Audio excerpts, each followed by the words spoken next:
राजनीति में छवि का अपना एक अलग महत्व होता है, चाहे जनता के बीच हो या फिर नेताओं की। भारत की राजनीति में नीतीश कुमार एक ऐसे ही राजनेता हैं जिन्होंने अपनी छवि तो बनाई ही, कुछ हद तक बिहार की छवि को भी बदल कर रख दिया।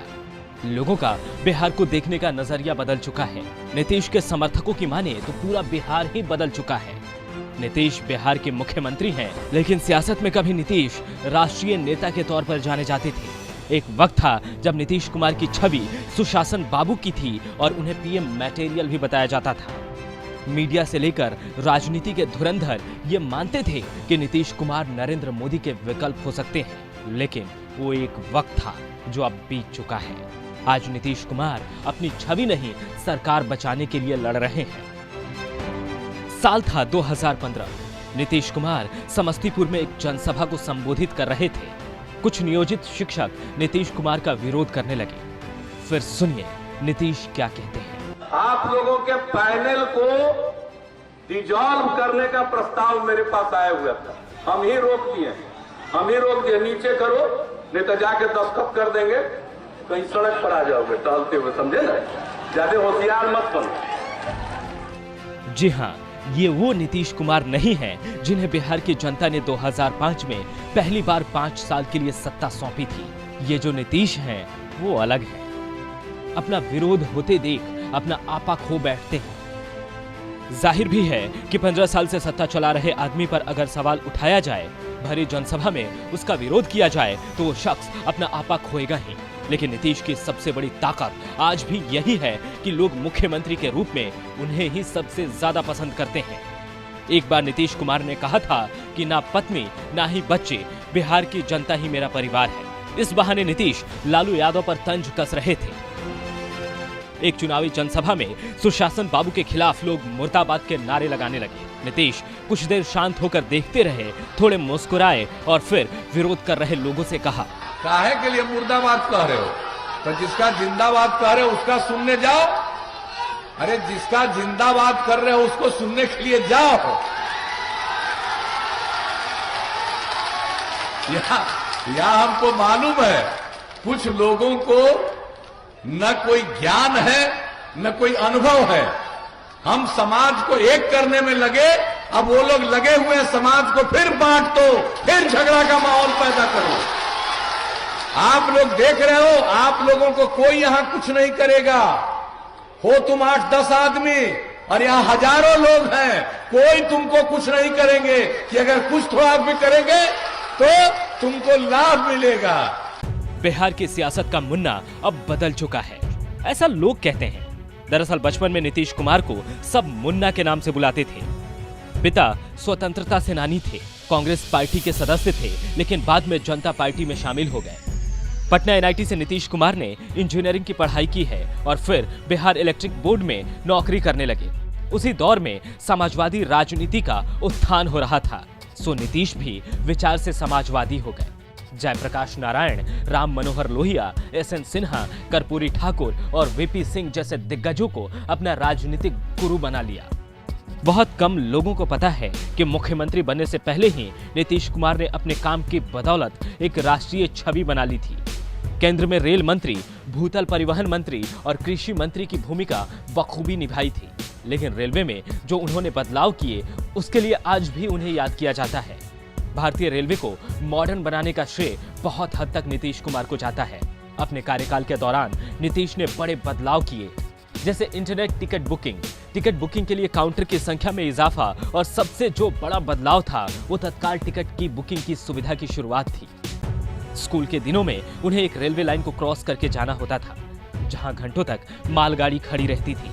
एक बार नीतीश गाड़ी के नीचे से क्रॉस कर रहे थे कि तभी ट्रेन चल पड़ी।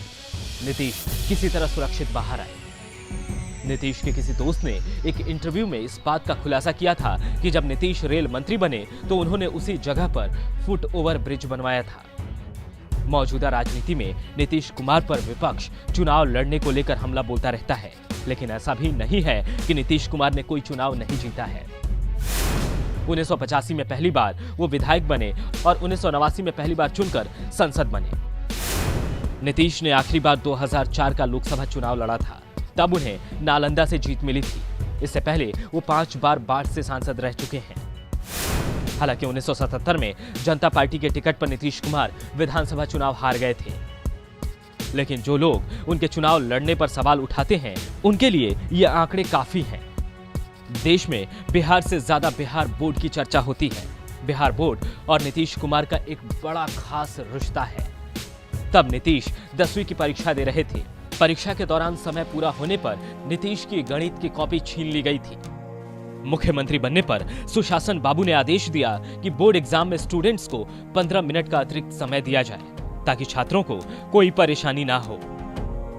मुख्यमंत्री का चुनाव सिर्फ लोकप्रियता के आधार पर होता तो नीतीश निर्विवाद रूप से मुख्यमंत्री के दावेदारों में सबसे आगे होते। लोक नीति की एक चुनावी सर्वे में नीतीश कुमार की लोकप्रियता 27% बताई गई है। 2010 में 52% लोग नीतीश को मुख्यमंत्री के रूप में पसंद करते थे। 22 साल की उम्र में नीतीश की शादी हो गई थी। कहा जाता है कि उन्होंने दहेज लेने से साफ मना कर दिया था। नीतीश कुमार की राजनीति में भी महिलाओं का सम्मान साफ देखा जा सकता है। बिहार देश का पहला राज्य है जहां महिलाओं को सरकारी नौकरी में 35% आरक्षण दिया गया है। यही नहीं, पंचायत चुनाव में भी महिलाओं को 50% आरक्षण दिया गया है। कहते हैं महिलाएं किसी भी वर्ग या जाति की हों, इनका एक बड़ा तबका नीतीश कुमार को ही वोट करता है। पूरे देश को मालूम है कि नीतीश कुमार इंजीनियर हैं, लेकिन लोगों को ये नहीं मालूम कि नीतीश ने भले ही इंजीनियरिंग की डिग्री ली हो, लेकिन बचपन से उनका झुकाव राजनीति में था। राजनीति से जुड़ा उनका बचपन का एक किस्सा है। नीतीश के टीचर को पता था कि उनकी दिलचस्पी राजनीति में है। जब नीतीश कुमार ने रेडियो पर देश के तत्कालीन पीएम लाल बहादुर शास्त्री के निधन की खबर सुनी तो वह रात के 3 बजे अपने टीचर को ये बताने आए थे। नीतीश कुमार को बचपन में पंच बनना अच्छा लगता था। जब भी मौका लगे वो अपने गांव में पहुंचते थे और पंच बनकर अपने दोस्तों के झगड़े सुलझाते थे। लेकिन आज एक राज्य के पंच बन चुके नीतीश कुमार सवाल सुनकर भड़क जाते हैं। कुछ ऐसा बोल देते हैं जैसा ना तो कोई पंच बोल सकता है, ना ही किसी राज्य का मुखिया। एक इंटरव्यू में उनसे बिहार के बाढ़ और कोरोना काल में मजदूरों के पलायन को लेकर सवाल किया गया तो उनका जवाब था, बाढ़ और अकाल से न सरकार गिरती है न सरकार बनती है, ये हर साल आते हैं। 7 सितंबर 2020 को नीतीश कुमार ने वर्चुअल रैली की थी। 172 मिनट लगातार बोलते रहे, बीच में एक घूंट पानी भी नहीं पी। लगातार 3 घंटे स्वास्थ्य विभाग की मीटिंग लेते रहे। जनता दरबार में 9 घंटे तक बैठकर लोगों की फरियाद सुनते हैं। नीतीश कुमार की उम्र 69 साल है। इस लिहाज से ये कोई छोटी बात नहीं है। तेजस्वी नीतीश कुमार पर हमला करते हुए कहते हैं कि नीतीश कुमार थक चुके हैं, लेकिन नीतीश के उस वर्चुअल भाषण को देखकर ऐसा बिल्कुल नहीं लगता। नीतीश शांत स्वभाव के माने जाते हैं। कुछ लोग राजनीति का चाणक्य भी कहते हैं। हालांकि भारत में 2-4 चुनाव जीतने वाले हर नेता को ये तमगा मिल जाता है। रोजाना उनकी रैलियों में कुछ लोग विरोध करते नजर आते हैं। अभी हाल ही में नीतीश ने लालू के 9 संतानों को लेकर सवाल किया था। जानकार कहते हैं कि नीतीश कुमार को इस तरह के बयानों से बचना चाहिए था। कुछ लोग कह रहे हैं कि बीजेपी ने नीतीश को खत्म करने की तैयारी शुरू कर दी है। कुछ दिन पहले ही चिराग ने उनको भ्रष्टाचारी कहते हुए कहा था कि उनकी जगह जेल में है।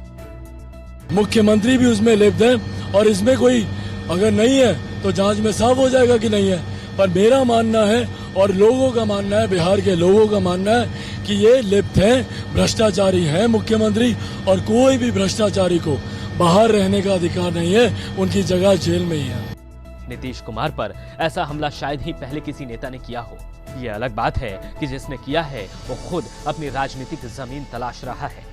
नीतीश कुमार इतने कच्चे भी नहीं हैं कि अपने आसपास हो रही चीजों को ना जान पाए, फिर भी वो चुप है। वैसे भी जरूरी नहीं कि हर बार राजनीति बोलकर की जाती हो। बिहार की सियासत का सबसे बड़ा सच ये है कि नीतीश कुमार आज भी एक चेहरा है, बिहार के लोगों के लिए भी और अपने राजनीतिक दोस्तों के लिए भी। उनकी छवि सुशासन की है, थोड़ी धुंधली जरूर हुई है, लेकिन पूरी तरह से धूमिल नहीं हुई है। हालांकि इतना रिसर्च तो बीजेपी ने भी किया होगा। Bureau report, news 24।